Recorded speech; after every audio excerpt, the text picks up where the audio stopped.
जय श्री श्याम दोस्तों। पूजा पाठ करते समय ध्यान रखने योग्य बेस्ट बातें। हिंदू धर्म में पूजा पाठ को बड़ा महत्व दिया गया है और रोज़ भगवान की पूजा को अनिवार्य बताया गया है। लोग इसका पालन भी करते हैं, लेकिन कई बार देखा गया है कि कुछ लोग हमेशा इस बात की शिकायत करते हैं कि वो पूजा तो कर रहे हैं, लेकिन उन्हें पूजा का फल नहीं मिल रहा। दिन रात भगवान के नाम को भजते हैं, लेकिन भगवान उनकी प्रार्थना नहीं सुन रहे। इसके कई कारण हो सकते हैं, लेकिन एक बड़ा कारण पूजा के नियमों में गड़बड़ी होना भी है। लोग जाने अनजाने में भगवान को कुछ ऐसा चढ़ा देते हैं जो उन्हें प्रिय नहीं होता। ऐसे में हो सकता है कि भगवान नाराज हो जाएं और पूजा का फल न मिले। इसीलिए हम आपको बताने जा रहे हैं कि पूजा पाठ करते समय आपको किन बातों का विशेष ख्याल रखना चाहिए। नंबर 1, किसी भी भगवान के पूजन में उसका आवाहन करना, ध्यान करना, आसन देना, स्नान करवाना, धूप दीप जलाना, अक्षत, कुमकुम, चंदन, पुष्प, प्रसाद आदि अनिवार्य रूप से होना चाहिए।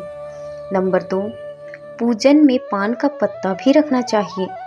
ध्यान रखें, पान के पत्ते के साथ इलायची, लौंग, गुलकंद आदि भी चढ़ाना चाहिए। पूरा बना हुआ पान चढ़ाएंगे तो श्रेष्ठ रहेगा। नंबर 3, देवी देवताओं को हार, फूल, पत्तियां आदि अर्पित करने से पहले एक बार साफ पानी से अवश्य धो लेना चाहिए। नंबर 4, सभी प्रकार की पूजा में चावल विशेष रूप से चढ़ाए जाते हैं। पूजन के लिए ऐसे चावल का उपयोग करना चाहिए जो अखंडित हों, यानी टूटे हुए ना हों। चावल चढ़ाने से पहले इन्हें हल्दी से पीला करना बहुत शुभ माना गया है। इसके लिए थोड़े से पानी में हल्दी घोल लें और उस घोल में चावल को डुबोकर पीला किया जा सकता है। नंबर 5, पूजन कर्म में इस बात का विशेष ध्यान रखें कि पूजा के बीच में दीपक बुझना नहीं चाहिए। ऐसा होने पर पूजा का पूर्ण फल प्राप्त नहीं हो पाता है। नंबर 6, भगवान विष्णु को प्रसन्न करने के लिए पीले रंग का रेशमी कपड़ा चढ़ाना चाहिए। माता दुर्गा, सूर्य देव व श्री गणेश को प्रसन्न करने के लिए लाल रंग का, भगवान शिव को प्रसन्न करने के लिए सफ़ेद वस्त्र अर्पित करना चाहिए। नंबर 7, ग्राम पूजन में कुल देवता, कुल देवी, घर के वास्तु देवता, कुल देवता आदि किसी भी प्रकार के होते हैं आदि का ध्यान करना भी आवश्यक है। इन सभी का पूजन भी करना चाहिए। नंबर 8, पूजन में हम जिस आसन पर बैठते हैं उसे पैरों से इधर उधर खिसकाना नहीं चाहिए। आसन को हाथों से ही खिसकाना चाहिए।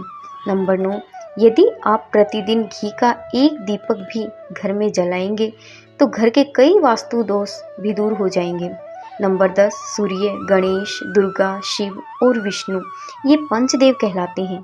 इनकी पूजा सभी कार्यों में अनिवार्य रूप से की जानी चाहिए। प्रतिदिन पूजन करते समय इन पंचदेव का ध्यान करना चाहिए। इससे लक्ष्मी कृपा और समृद्धि प्राप्त होती है। नंबर 11 है, तुलसी के पत्तों को 11 दिनों तक बासी नहीं माना जाता है। इसकी पत्तियों पर हर रोज जल छिड़ककर पुनः भगवान को अर्पित किया जा सकता है। नंबर 12 है, दीपक हमेशा भगवान की प्रतिमा के सामने लगाना चाहिए।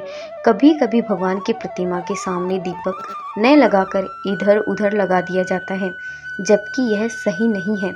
नंबर 13 है, घी के दीपक के लिए सफ़ेद रुई की बत्ती उपयोग किया जाना चाहिए, जबकि तेल के दीपक के लिए लाल धागे की बत्ती श्रेष्ठ बताई गई है। नंबर 14 है, पूजन में कभी भी खंडित दीपक नहीं जलाना चाहिए। धार्मिक कार्यों में खंडित सामग्री शुभ नहीं मानी जाती है। नंबर 15 है, शिवजी को बिल्व पत्र अवश्य चढ़ाएं और किसी भी पूजा में मनोकामना की सफलता के लिए अपनी इच्छा के अनुसार भगवान को दक्षिणा अवश्य चढ़ानी चाहिए, दान करना चाहिए। दक्षिणा अर्पित करते समय अपने दोषों को छोड़ने का संकल्प लेना चाहिए। दोषों को जल्दी से जल्दी छोड़ने पर मनोकामनाएं अवश्य पूर्ण होंगी। नंबर 16 है, भगवान सूर्य की 7, श्री गणेश की 3, विष्णु जी की 4 और शिव जी की आधी परिक्रमा करनी चाहिए। नंबर 17 है, घर में या मंदिर में जब भी कोई विशेष पूजा करें तो अपने इष्ट देव के साथ ही स्वास्तिक, कलश, नवग्रह देवता पंच लोकपाल, षोडश मातृका, सप्त मातृका का पूजन भी अनिवार्य रूप से किया जाना चाहिए। इन सभी की पूरी जानकारी किसी ब्राह्मण से प्राप्त की जा सकती है। विशेष पूजन पंडित की मदद से ही करवानी चाहिए ताकि पूजा विधिवत हो सके। नंबर 18 है, घर में पूजन स्थल के ऊपर कोई कबाड़ या भारी चीज न रखें। नंबर 19, भगवान शिव को हल्दी नहीं चढ़ाना चाहिए और न ही शंख से जल चढ़ाना चाहिए। नंबर 20, पूजन स्थल पर पवित्रता का ध्यान रखें। चप्पल पहनकर कोई मंदिर तक नहीं जाना चाहिए। चमड़े का बेल्ट या पर्स अपने पास रखकर पूजा न करें। पूजन स्थल पर कचरा इत्यादि न जमा हो पाए। नंबर 21, मंदिर में लगे सूखे हार फूल हटा देने चाहिए। नंबर 22, हमेशा भगवान श्री गणेश की आराधना से पूजा प्रारंभ करें। श्री गणेश को तुलसी दल चढ़ाने से बचें। भगवान गणेश को तुलसी दल चढ़ाने से दोष लगता है। नंबर 23, शिव शंभू को कभी भी केतकी का फूल नहीं चढ़ाना चाहिए। पौराणिक कथाओं के अनुसार भगवान शिव ने केतकी को श्राप दिया था, इसलिए भगवान शिव को यह फूल नहीं चढ़ाना चाहिए, वरना भक्तों के काम बिगड़ सकते हैं। नंबर 24, भगवान की प्रतिमा को स्नान करवाते वक्त सिर्फ उंगलियों का प्रयोग करें। भगवान को स्नान करवाते समय कभी भी अंगूठे का इस्तेमाल नहीं करना चाहिए। ऐसा करने से भगवान अप्रसन्न होते हैं और घर में विपत्ति आती है। नंबर 25, दीपक को कभी भी जमीन पर रखकर प्रज्वलित ना करें। ऐसा करने से धन की बर्बादी होती है और घर में अशुभता आती है। नंबर 26, पूजा के वक्त अगरबत्ती का प्रयोग ना करें। ऐसा इसलिए क्योंकि इसे बांस की लकड़ियों के साथ बनाया जाता है और बांस की लकड़ियों का प्रयोग अंतिम संस्कार में किया जाता है, इसीलिए इसे अशुभ माना गया है। नंबर 27, रविवार के दिन तुलसी के पत्ते तोड़ने से बचें। मान्यताओं के अनुसार रविवार के दिन तुलसी के पत्ते तोड़ने से भगवान विष्णु अप्रसन्न होते हैं। नंबर 28, भगवान शालिग्राम को कभी भी चावल अर्पित नहीं करना चाहिए। वास्तुशास्त्र के अनुसार ऐसा करने से दोष लगता है। नंबर 29, पूजा में गंदे कपड़े पहनकर ना बैठें। कभी भी गंदे कपड़े पहनकर पूजा नहीं करनी चाहिए। मान्यताओं के अनुसार ऐसा करने से घर में दरिद्रता आती है। नंबर 30, पूजा के दौरान मन को पवित्र रखें। कभी भी पूजा करते समय मन को दूषित नहीं रखना चाहिए। कहा जाता है कि पूजा के दौरान मन में बुरे ख्याल रखने से पूजा का फल प्राप्त नहीं होता है। नंबर 31, पूजा में इस्तेमाल किए गए फूल अगर सूख जाएं तो उन्हें कभी भी फेंकें नहीं। सूखे हुए फूलों को किसी पवित्र नदी में प्रवाहित कर दें। नंबर 32, शास्त्रों के अनुसार पूजा में करने का स्थान ईशान कोण होना चाहिए। उत्तर दिशा और पूर्व दिशा के बीच का भाग ईशान कोण होता है। ईशान कोण को शुभ कार्यों के लिए सबसे उत्तम दिशा माना गया है। इस दिशा में पूजा करने के मंदिर को स्थापित करें। यदि किसी कारणवश ऐसा न भी कर पाएं तो भूल कर भी घर के ईशान कोण में गंदगी जमा न होने दें व घर के इस हिस्से को सदा पवित्र रखें। ईशान कोण के अतिरिक्त पूर्व दिशा भी पूजा स्थान के लिए श्रेष्ठ मानी जाती है, इसीलिए आप घर में ईशान कोण व पूर्व दिशा दोनों में से जहां भी सुविधाजनक रूप से पूजा स्थल की स्थापना कर सकें। नंबर 33, पूजा स्थल में गणेश जी की स्थापना अवश्य करें। इसके लिए एक सुपारी पर लाल धागे को लपेट लें और कुमकुम से तिलक कर एक कटोरी में थोड़े चावल रखकर स्थापित करें। नंबर 34, पूजा स्थल में एक कोने में बंद पात्र में गंगा जल अवश्य रखना चाहिए। नंबर 35, एक तांबे के छोटे से लोटे में जल को पूजा स्थल में अवश्य रखना चाहिए। प्रतिदिन इस पात्र का जल बदलना चाहिए व पुराने जल को पीपल के पेड़ या तुलसी के पौधे में डाल सकते हैं। नंबर 36, पूजा के स्थान में एक देव की सिर्फ एक ही प्रतिमा रखें। यदि आपके पास एक देव की एक से अधिक प्रतिमा पूजा स्थल में है तो उन्हें घर में कहीं भी दीवार आदि पर लगा सकते हैं, किंतु पूजा स्थल में एक देव की एक ही प्रतिमा रखें।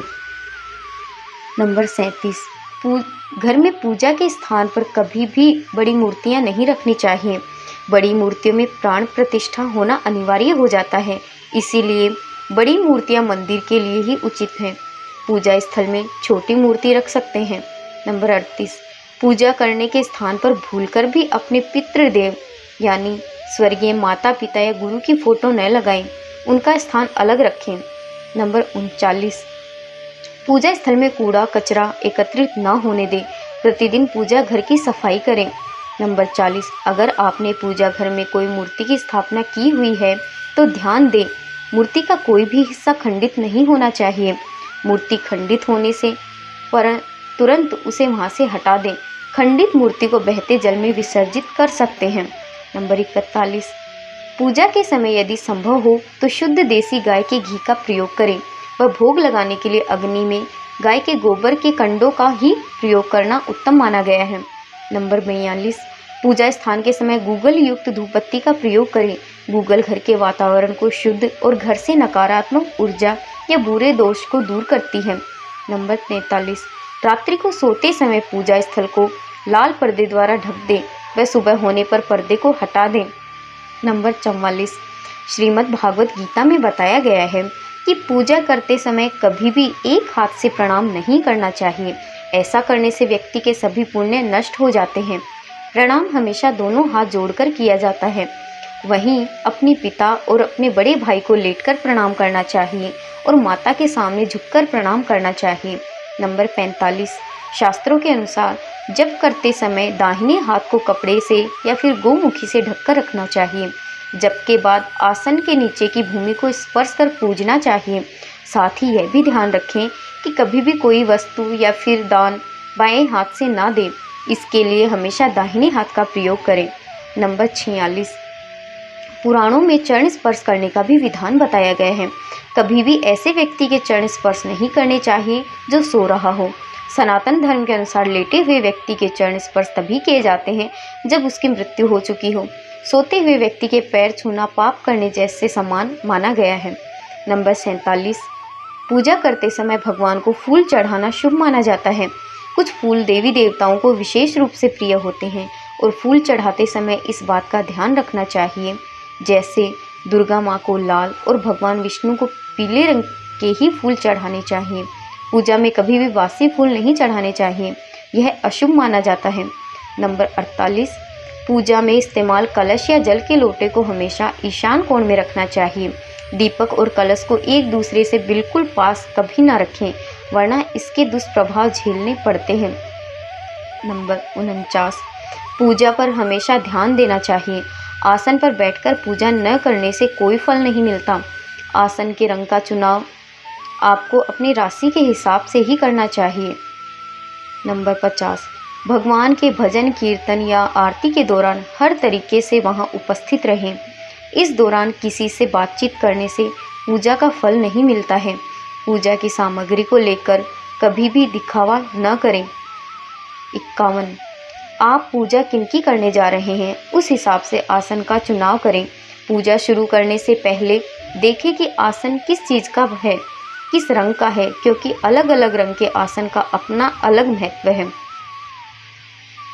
कोशिश करें कि कंबल या ऊन से बने आसन का ही प्रयोग करें। धन की देवी माता लक्ष्मी, माँ दुर्गा और हनुमान जी की पूजा करने जा रहे हैं तो लाल रंग के आसन का प्रयोग करें। अगर मंत्र सिद्धि की पूजा करनी है तो कुशा से बने आसन को श्रेष्ठ माना गया है। नंबर 53, भगवान गणेश को तुलसी, भगवान विष्णु को चावल और सूर्य देव को बेलपत्र भूलकर भी न चढ़ाएं। बेलपत्र महादेव को काफ़ी प्रिय है, इसीलिए हमेशा भगवान शंकर को बेलपत्र चढ़ाएं। वहीं गणेश जी को हरी दुर्वा, सूर्य भगवान को कनेर का फूल, माता दुर्गा को लाल फूल चढ़ाएं, विष्णु जी को तुलसी चढ़ाएं। कई लोगों की आदत होती है कि पूजा के बाद मूर्ति पर चढ़े सिंदूर को अपने माथे पर लगाने का। ऐसा भूलकर भी न करें। कभी भी दीपक से दीपक न जलाएं। पूजा करने के बाद भगवान से भूल चूक से हुई गलतियों के लिए क्षमा जरूर मांगें। वीडियो पसंद आया हो तो लाइक, शेयर और सब्सक्राइब